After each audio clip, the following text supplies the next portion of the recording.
Bien, bonjour à tous.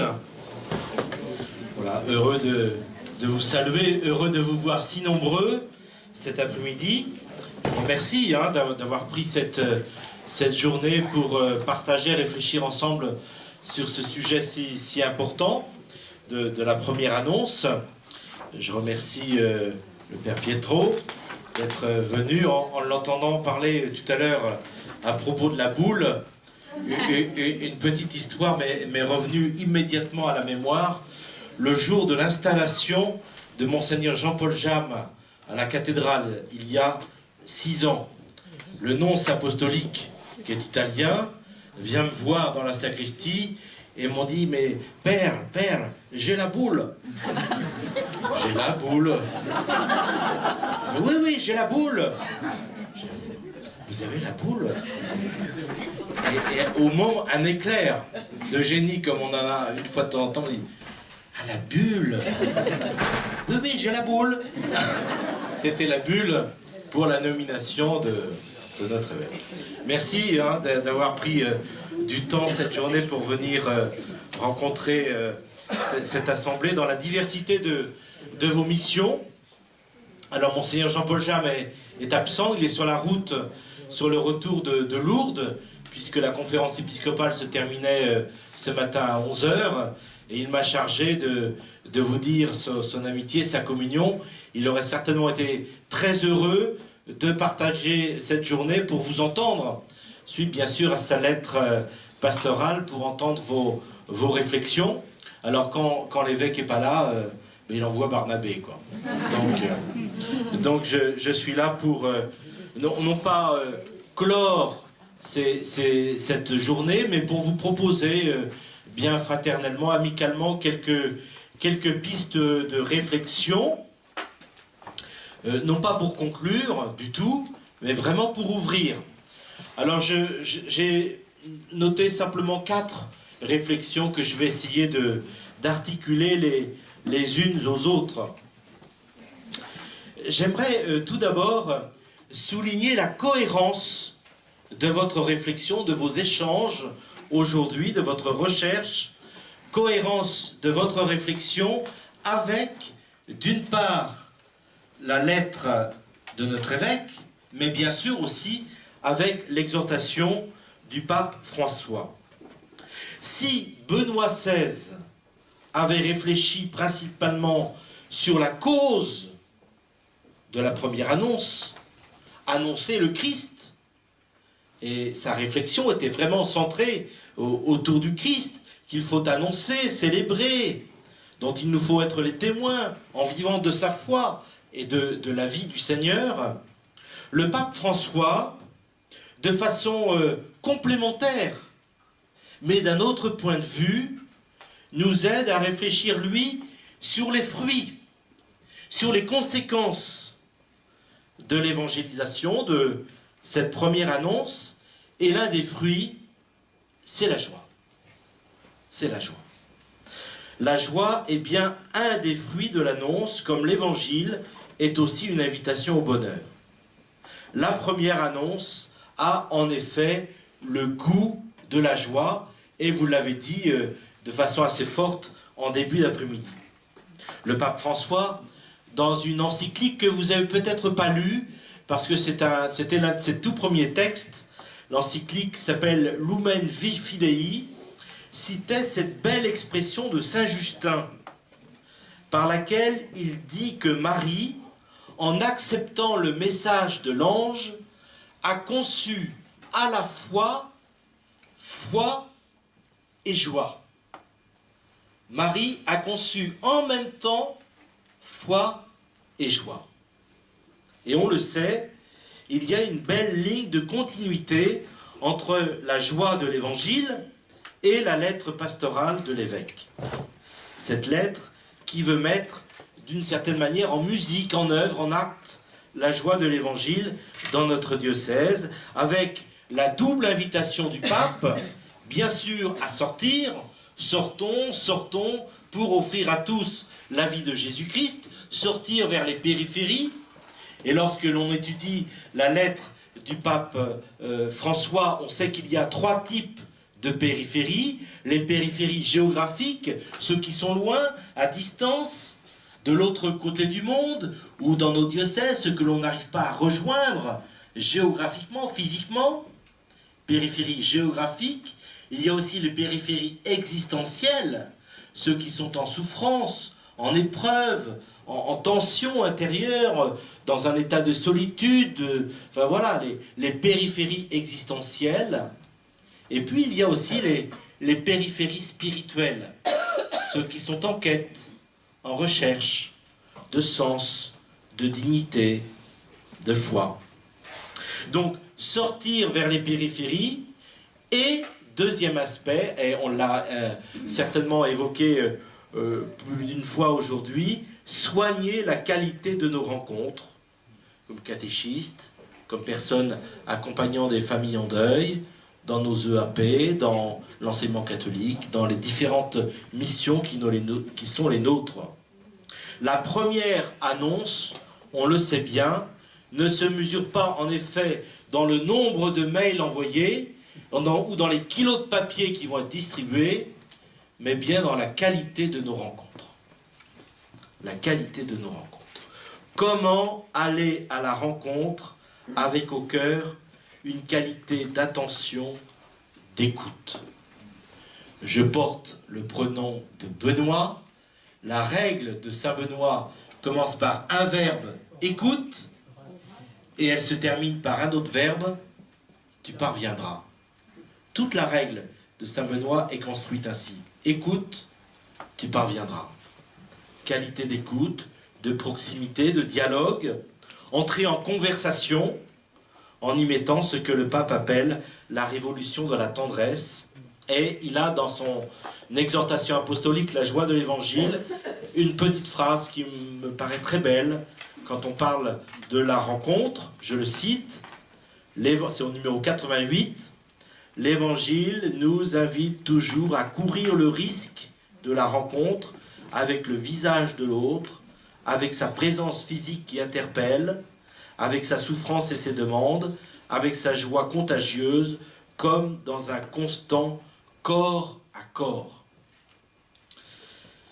Mais évidemment, le pape François le dit bien, cette rencontre suppose aussi une autre rencontre primordiale, celle de la rencontre avec le Seigneur, en particulier dans sa parole.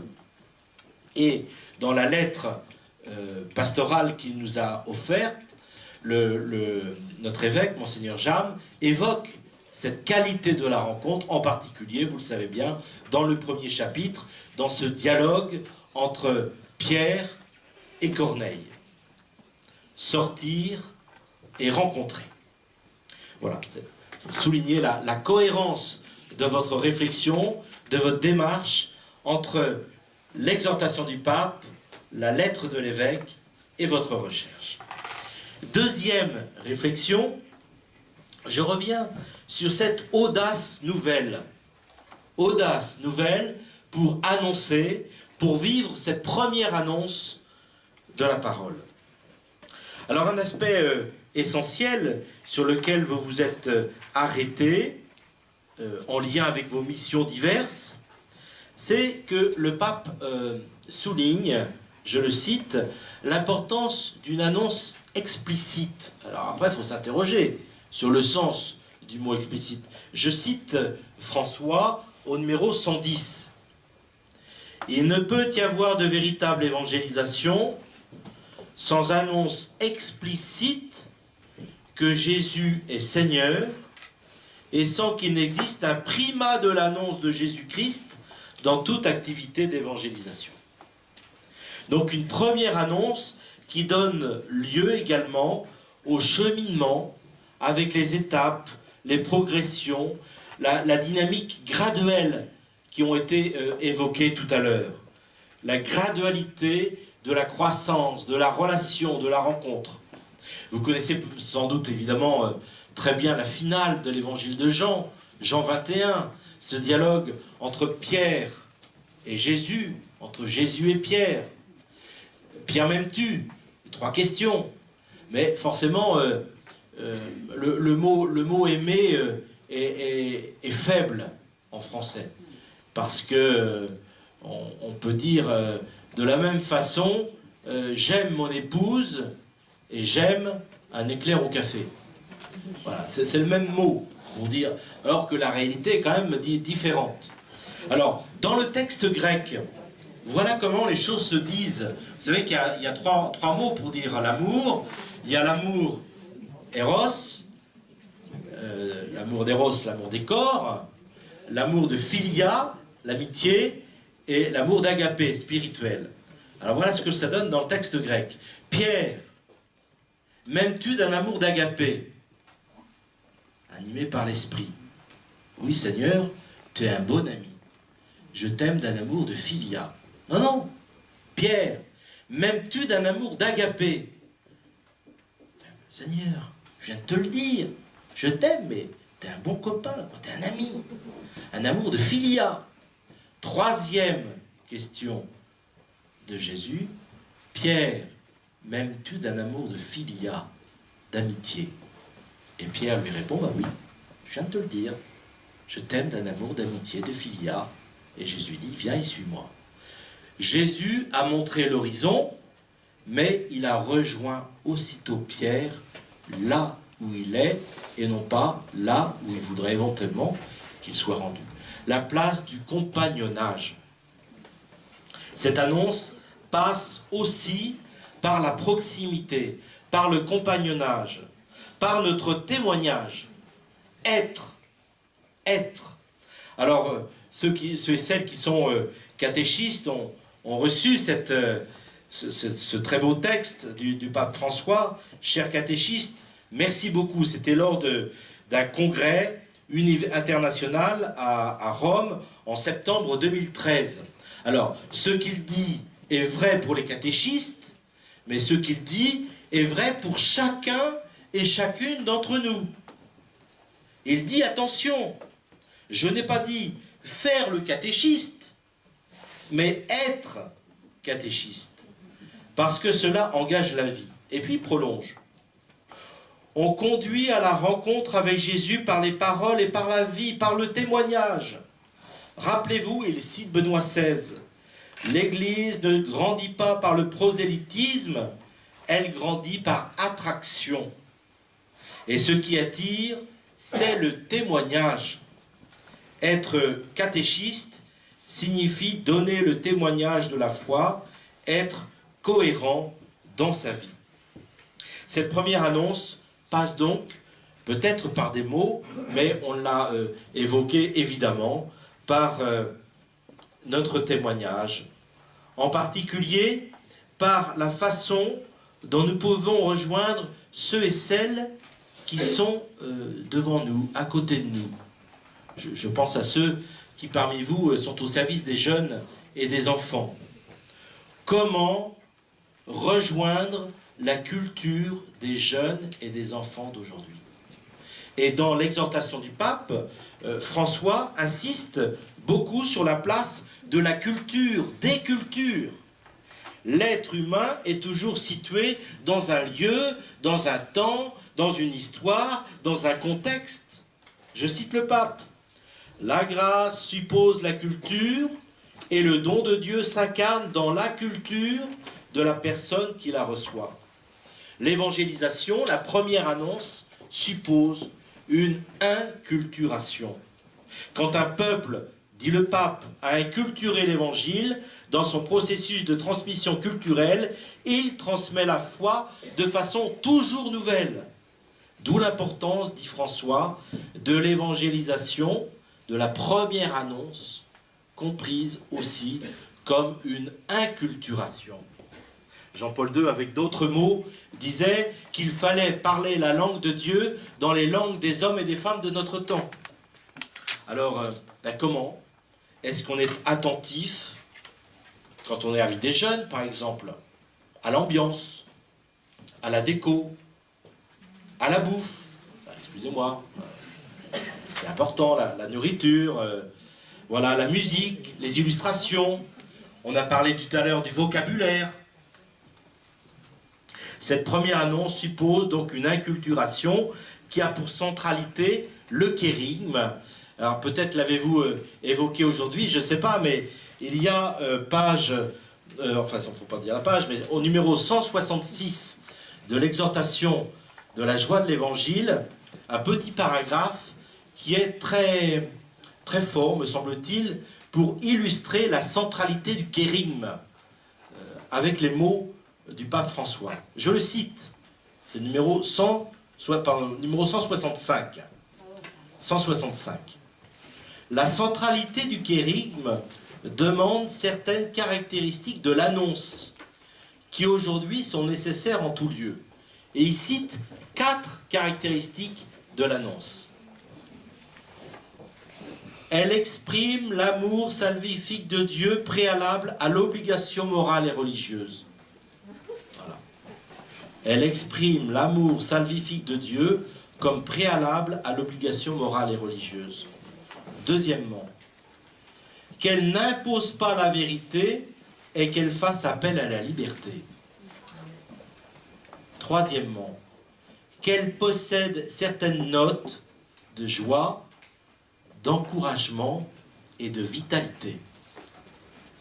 Et puis quatrièmement, une harmonieuse synthèse qui ne réduise pas la prédication à quelques doctrines parfois plus philosophiques qu'évangéliques. Voilà, le numéro 165. Et puis après, il décrit les dispositions intérieures de celui qui tente de prendre la parole ou de témoigner tout simplement. Cela exige que l'évangélisateur, dit François, ait quelques dispositions, alors il les évoque, qui aident à mieux accueillir l'annonce. Alors il en cite 4, la proximité, l'ouverture au dialogue, la patience et l'accueil cordial qui ne condamne pas. Voilà, 4 dispositions. Troisième réflexion, cette journée, me semble-t-il, nous aura sans doute montré combien cette première annonce se déploie dans chaque lieu où la parole est proclamée, vécue, célébrée, priée. Et là, je reprends les 4 parties du catéchisme, hein, le credo, les sacrements, la morale et la vie, et la prière. Et ceci dans les différents lieux où nous sommes, que ce soit dans l'enseignement catholique, dans nos paroisses, dans les mouvements, dans les services, dans les aumôneries, et qu'il puisse y avoir des passages, des passerelles entre ces lieux. Et vraiment, c'est réjouissant de voir une journée comme celle-ci, avec la diversité des portes d'entrée ecclésiales qui sont les nôtres. Comment nous appuyer les uns sur les autres, en sachant que pour vivre cette nouvelle annonce de l'Évangile, cette première annonce de l'Évangile, on a besoin aussi de regards croisés, l'importance des regards croisés. Alors, la question elle est simple, comment allons-nous maintenant prolonger ce travail sur la première annonce? Des propositions vont vous être faites d'ateliers. Sachez que notre évêque, le conseil épiscopal, soutient vraiment de grand cœur ce qui va vous être proposé dans quelques instants. Nous encourageons le travail de l'équipe diocésaine qui met en place voilà, ces ateliers. Elle a reçu mission d'accompagner ces différents ateliers qui vont se constituer. Donc nous souhaitons que la rédaction des fiches qui aident à une mise en œuvre en lien avec les mouvements, les différents services, les aumôneries, puisse être, cette rédaction, cette mise en œuvre puisse être féconde. Et je crois vraiment que ces journées de formation nous sont données pour nous transformer et pour nous encourager les uns les autres. Et ce soir, je viens vraiment comme un frère vient encourager ses sœurs et ses frères pour vivre cette première annonce, en sachant que, évidemment, cette première annonce ne peut se vivre qu'en communauté, que la démarche est ecclésiale. Voilà. 4e piste de réflexion, enfin. Nous sommes, et le début de l'après-midi nous l'a nous l'a dit. Nous sommes à quelques heures d'entrer dans la Semaine Sainte. Et pour illustrer nos échanges, nous pourrions revenir aux événements que nous allons fêter, célébrer dans quelques jours. Les événements de la Pâque. Après la mort du Seigneur, qu'est-ce qui se passe? Les disciples se sont dispersés. La communauté avait totalement éclaté devant le scandale de la croix. Or voilà que quelque temps après, ces mêmes disciples font la rencontre de Jésus vivant. Une expérience pascale lente, faite de doutes, de découvertes, de questions. Une expérience qui va les conduire à quoi? Qui va les conduire à se retrouver entre eux et à s'annoncer mutuellement, à se dire les uns aux autres ce qu'ils sont en train de vivre, à s'annoncer mutuellement le message de la résurrection. Et tout cela se concentrera dans une affirmation apostolique. C'est vrai, le Seigneur est vivant. C'est vrai, le Seigneur est ressuscité. Et les voilà qui refont alors l'ecclésia, les voilà qui refont la communauté. Alors qu'est-ce qu'on découvre? Eh bien, nous découvrons que dans l'acte même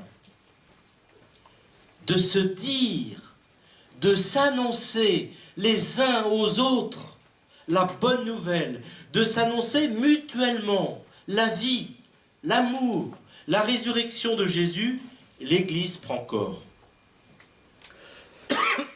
On pourrait dire que l'Église est en train de naître dans cet acte-là qui est un acte d'annonce. Et cette naissance de l'Église s'achèvera, si je puis dire, dans le souffle de la Pentecôte. La foi sera annoncée à tous. Allez, de toutes les nations faites des disciples. Nous ne pouvons pas taire